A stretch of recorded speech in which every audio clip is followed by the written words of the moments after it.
Round of applause for Tyler, Landon, Mays, everybody! How's it going? So, last month I lost my job at the dispensary I was working at. Yes, very fucking sad. So, here's a joke I wrote recently. If the definition of insanity is doing the same thing over and over again and expecting different results, then my debt collectors are crazy. Stop fucking calling me. Stop calling me. Please. I loved working at a dispensary. I love living in Oregon. It's fucking awesome. I moved here from the South about 4 years ago, and I've noticed something about people on the West Coast. I don't really know a whole lot about like Southern culture. I've noticed like you guys have the generals, but not really like the specifics of it. Like, did you know, for instance, in the South, on the day of every white child's birth, they are given the same 4 things: racist grandparents.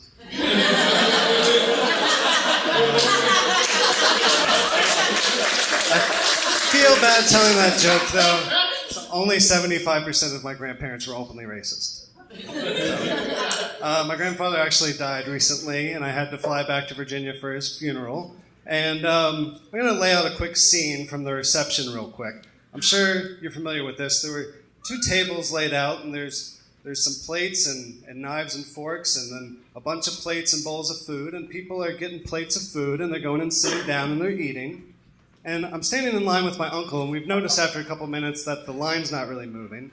My uncle's a very impatient guy, so he steps out of line and he looks down, and we see there's this old man who said, "Fuck the plates, he's just got a fork." He's just eating from the different bowls and plates.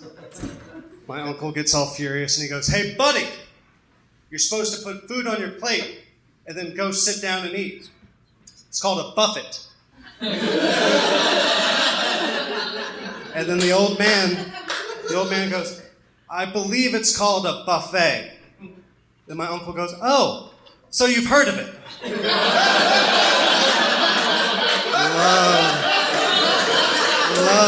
Love that snarkiness. I wish I had that in me. I don't quite. Like I said, I worked at a weed store. So at the reception, I'm talking to all of my grandparents, like 85-year-old old school Southern friends, and they're coming up to me and they're like, so what are you doing out in Oregon? I'm like, just having fun. They're like, "No, for a career. What do you do?" "Just work at a little retail shop." "What do you sell?" "Various knickknacks and the such." And then from the other side of the room, my mom goes, "He sells marijuana." Mom, oh, now he's ashamed of it. Okay. On Instagram, he's got 3 joints in his mouth, but now he's ashamed of it.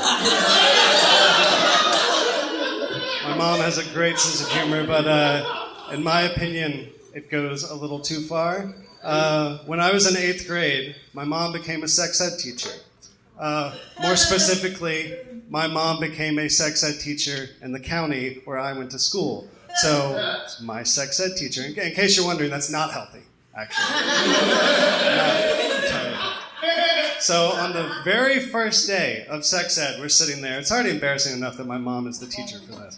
And she's going through the whole introduction, and she goes, okay, one thing we're going to be going over is that you guys should be, practicing abstinence. And this kid, the dumbest kid in the class, raises his hand. He goes, "What does that mean?"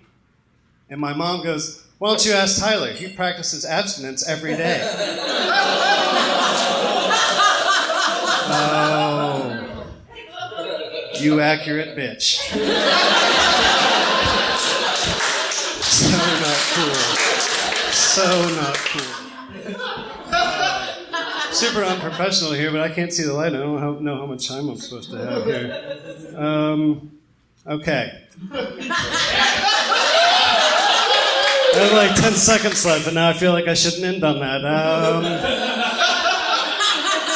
Here's the first and dumbest joke I've ever written. First, let me find a fan of the movie Independence Day to tell it to. Any fans of Independence Day? Okay. Okay, remember I was like 23 when I wrote this. Do you think when Will Smith has a new kid, he punches it in the face and says, "Welcome to Earth"? That's it for me, guys. Thanks.